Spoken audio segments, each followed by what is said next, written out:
بسم اللہ الرحمن الرحیم۔ السلام علیکم۔ سب سے پہلے تو سوری کہ آج کی جو ایپیسوڈ ہے وہ تقریباً 24 آورس کے بعد کچھ مصروفیت کی وجہ سے ڈیلے کرنی پڑی۔ بہرحال آلموسٹ 48 آورس کے بعد ہم آ چکے ہیں واپس۔ آج کا ہمارا ٹاپک جنات کی تخلیق سے ریلیونٹ ہے، اور جن ایک ایسی مخلوق ہے جو کہ پوری دنیا کے کلچرز میں کسی نہ کسی طرح ہمیں نظر آتی ہے، ملتی ہے،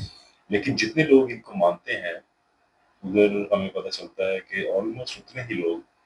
ان سے انکار بھی کرتے ہیں، یعنی کہ ان کے منکر بھی ہیں۔ عموماً دیہات اور ولیج سائڈ پہ زیادہ تر دیکھنے میں آیا ہے کہ کوئی بھی فیل ہو جائے اس کا ذمہ دار جنات کو ٹھہرایا جاتا ہے، اور اس کے ساتھ ساتھ بہت سی پلیسز ایسی بھی ہیں، خاص طور پہ جو سٹی کے ایریاز ہیں، کہ ان کو صرف قصے کہانیاں وغیرہ کا حصہ سمجھا جاتا ہے۔ لیکن ایک بات تو طے ہے کہ جنات کی تاریخ دراصل انسانیت کی تاریخ جتنی ہی پرانی ہے، اب چاہے وہ قدیم عراق کی تہذیب ہو یا پھر قدیم ایران کے زرتشت جیسے پرانے ترین مذاہب۔ تاہم جن لوگوں نے جنات کو سائنٹیفک علوم سے ثابت کرنا چاہا ہے، انہوں نے کبھی ان کو وائرس اور کبھی ان کو بیکٹیریا کا نام بھی دیا ہے، کہ دراصل جنات سے مراد ایکچولی خوردبین سے، مائکروسکوپ سے نظر آنے والے جاندار ہیں، اور کچھ بھی نہیں۔ اور کچھ نے تو یہاں تک کہا ہے کہ دراصل سرکش جن انسان ہی ہوتے ہیں، لیکن حقیقت ان تمام تصورات سے یکسر مختلف ہے۔ جیسا کہ ہم نے فرشتوں کی لاسٹ ایپیسوڈ میں ڈیٹیل ڈسکس کیا تھا کہ ہم اس کائنات میں کون کون سی چیزیں دیکھ سکتے ہیں اور کون سی نہیں، لہذا جنات کو بھی ایکسپلین کرنے کے لیے ہم سب سے پہلے قرآن و حدیث سے رہنمائی حاصل کریں گے۔ اس کے بعد ہم جنات کے وجود، ان کی اقسام، ان کی حیت کے متعلق بات کریں گے، اور اس کی نیکسٹ ایپیسوڈ میں ہم جنات اور شیاطین میں فرق سمجھنے کی ٹرائی کریں گے، اور لاسٹلی ہم سب سے طاقتور اور سرکش جن کے متعلق ڈسکس کریں گے، جس کو ہم ابلیس یا عزازیل کہتے ہیں، اور اس کے ساتھ ساتھ ہم اس جن کے متعلق ڈسکس کریں گے جو کہ ہماری پیدائش سے لے کر آج تک ہمارے ساتھ ہے، جس کو ہم امزاد کہتے ہیں یا کریم بھی کہا جاتا ہے۔ سب سے پہلے انسانی دماغ میں جو سوال پیدا ہوتا ہے وہ یہ ہے کہ جن آخر ہے کیا؟ جن ایکچولی عربی زبان کا ورڈ ہے، اور ہر وہ چیز جو نظر نہ آئے اس کو جن کہا جاتا ہے۔ اسی لیے جنت یعنی کہ پیراڈائز، جنین یعنی کہ ماں کے پیٹ میں موجود ایمبریو، اور جان، ان جیسے الفاظ کا یہی لفظ ماخذ ہے، جن۔ لیکن جس جن کے متعلق ہم آج بات کریں گے وہ زندہ، جیتی جاگتی اور کھاتی پیتی مخلوق ہے، جن کو ہم دیکھ تو نہیں سکتے، مگر ہم ان کو کیوں نہیں دیکھ سکتے؟ یہ کوشچن پیدا ہوتا ہے۔ اس کا جواب قرآن پاک میں سورہ رحمان اور سورہ الحجر میں موجود ہے، جیسا کہ سورہ رحمان 55 آیت نمبر 15، ہم نے جنات کو پیدا کیا آگ کی لپٹ سے، اور سورہ الحجر 15 آیت نمبر 27، اس انسان سے پہلے ہم نے جنات کو لو والی آگ سے پیدا کیا۔ اور اللہ تعالیٰ نے اس مخلوق کی کمپوزیشن ہی انسانوں سے مختلف رکھی ہے، اور اس کانٹیکس میں حضرت عائشہ صدیقہ رضی اللہ تعالیٰ عنہ کی جو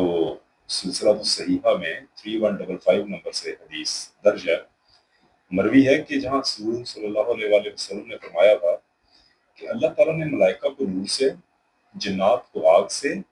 اور آدم کو اس چیز سے پیدا کیا جو چیز تم کو بتا دی گئی ہے۔ لہذا اس حدیث سے ایک بات تو بڑی واضح ہے کہ جنات اس میٹیریل سے یا اس مادے سے پیدا ہوئے ہیں جس کا ہمارے لیے بیان ہی نہیں کیا گیا۔ اس کے بعد اگر ہم دیکھیں تو ایک اور کوشچن کہ ہم ان کو دیکھ کیوں نہیں سکتے، اس کے متعلق ہم نے ملائکہ والی ایپیسوڈ، لاسٹ ایپیسوڈ میں سائنٹیفکلی پروون طریقے سے دیکھا تھا کہ ہماری آنکھ کن چیزوں کو دیکھ سکتی ہے اور کن چیزوں کو نہیں دیکھ سکتی۔ دوسری بات یہ ہے کہ قرآن پاک میں جنات کا ذکر 29 ٹائمز آیا ہے، 29 مرتبہ، اور حتیٰ کہ ایک مکمل سورت، ایک مکمل چیپٹر جس کا نام سورہ جن ہے، وہ بھی قرآن پاک میں موجود ہے۔ لہذا جنات پر شک کرنا ایک مسلمان کو تو زیب نہیں دیتا، ہمیں ہر حال میں ان پہ یقین کرنا ہی پڑے گا۔ نیکسٹ اگر ہم ان کی حیت کی بات کریں تو ہم ایک جانور کی حیت کو بھی ڈیفائن نہیں کر سکتے۔ مثال کے طور پہ ہر جانور کا ایناٹومیکل میک اپ دوسرے سے مختلف ہوتا ہے۔ مثلا آپ کس کو جانور کہیں گے؟ شیر کو، زرافے کو، یا زمین پہ رگنے والے کسی کیڑے مکوڑے یا اور جاندار؟ ہم انسانوں کا ایناٹومیکل میک اپ ایک دوسرے سے آلموسٹ سیم ہوتا ہے، جیسے کہ دو ٹانگیں، دو بازو، دو کان اللہ تعالیٰ ہمیں دیتا ہے، دو آنکھیں۔ اگر فرق ہوتا بھی ہے تو صرف اور صرف نیم نقش کا یا قد کاٹ کا، اس سے زیادہ انسانوں میں فرق نہیں ہوتا۔ لیکن جیسے جانوروں کی فزیولوجی ایک دوسرے سے بالکل مختلف ہے، اسی طرح جنات کی مختلف اقسام کی فزیولوجی بھی ایک دوسرے سے انٹائرلی ڈفرینٹ ہوتی ہے۔ اور جنات اللہ تعالیٰ کی بہت ڈائیورس مخلوق ہے، جیسا کہ مشکات المصابیح 48 نمبر میں ابو صالح رضی اللہ تعالیٰ عنہ سے مروی ہے کہ جنات کی 3 اقسام ہوا کرتی ہیں۔ نمبر 1، جن کے پر ہوتے ہیں اور وہ ہوا میں اڑتے ہیں۔ نمبر 2، جو سانپوں اور کتے کی شکل میں موجود ہوتے ہیں۔ نمبر 3، یہ وہ ٹائپ ہے جو آتے ہیں اور چلے جاتے ہیں۔ اچھا، اس حدیث مبارکہ سے ایک بات تو واضح ہے کہ جو جنات اڑنے والے ہیں یا جو جنات اڑ سکتے ہیں، ان کے اوپر ٹائم یا فاصلے جو ہیں ان کا کوئی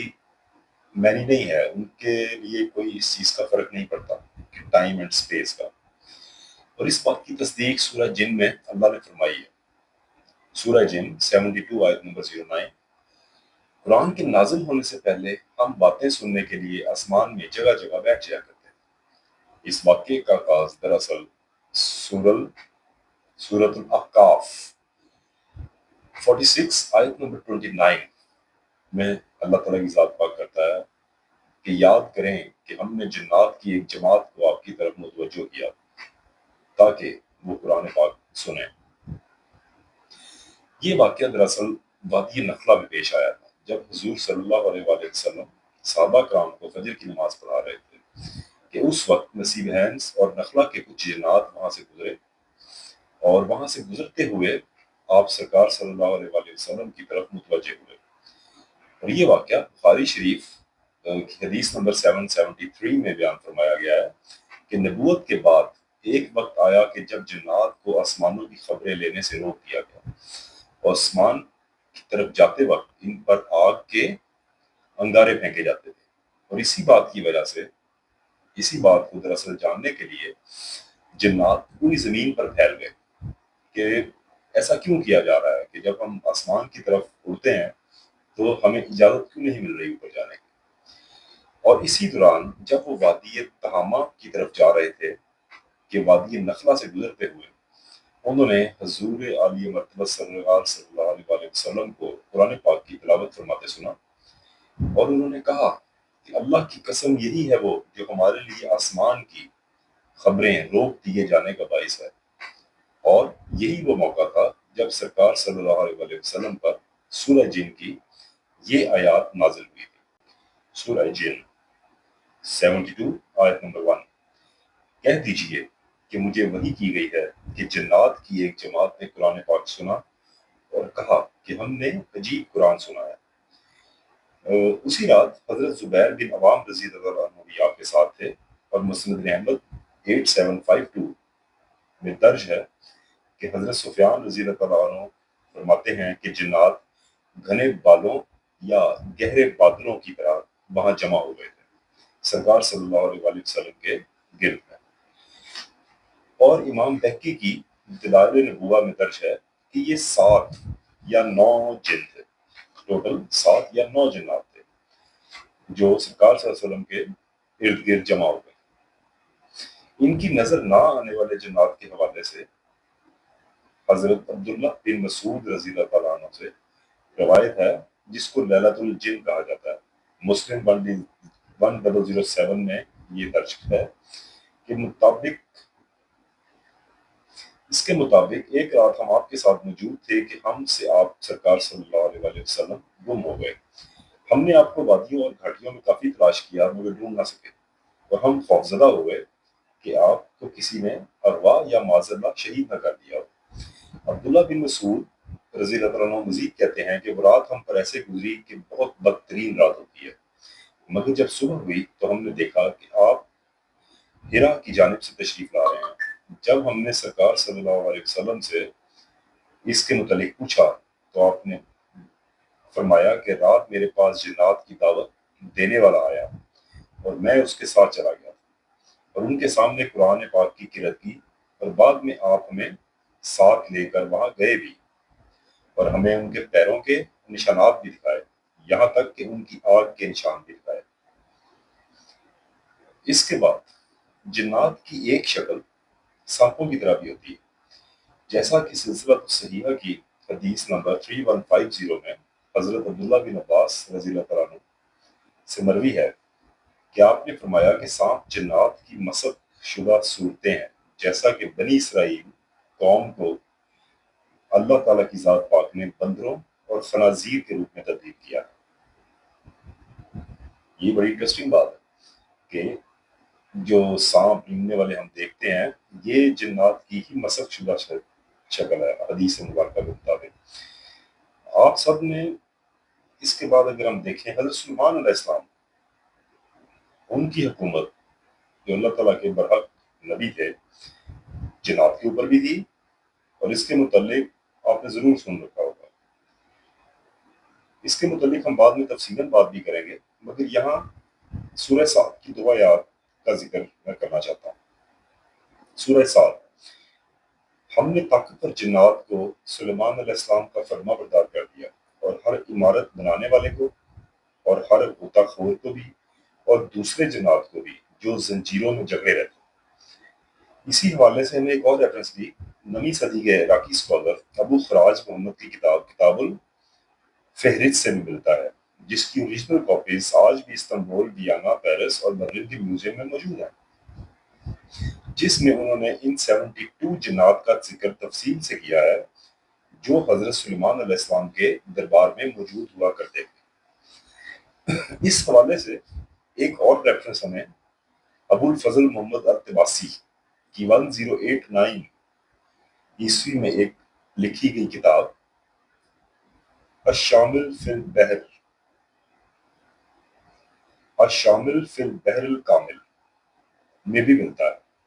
جس میں انتہائی تفصیل کے ساتھ انہوں نے جنات کی تفصیلات کو بتایا ہے۔ ان میں سے چند ایک تفصیلات میں آپ کے ساتھ شیئر کرتا ہوں۔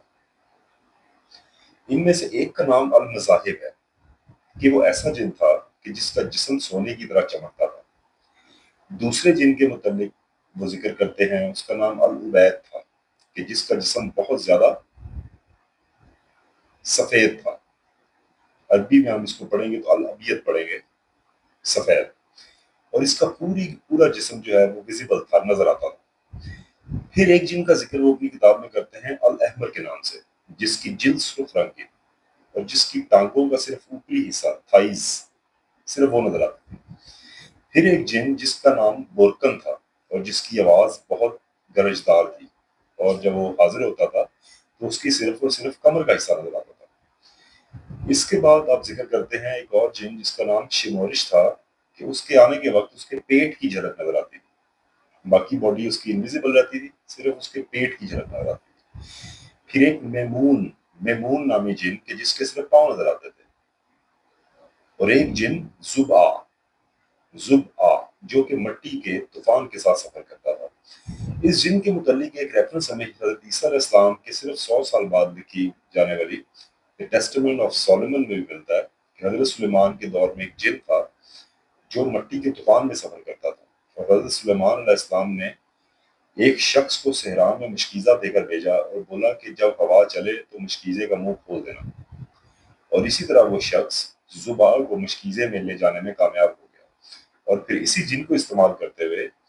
ہیکل سلیمانی کی تعمیر کے دوران ایک بہت بڑا پتھر جو باقی جنات کے لیے اٹھانا مشکل ہو رہا تھا، وہ اسی جن زبآ کی مدد سے اٹھا کے اس کو پلیس کیا گیا۔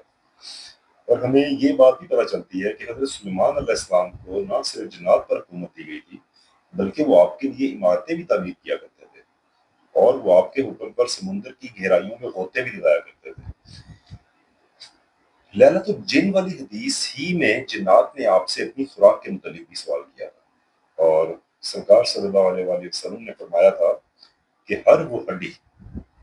وہ ہڈی جس پہ اللہ تعالیٰ کی ذات پاک کا نام لیا گیا ہو، تمہارے ہاتھ میں آتے ہی اس پر پہلے سے زیادہ گوشت لگ جائے گا، یہی تمہاری خوراک ہے۔ اس کے علاوہ ہر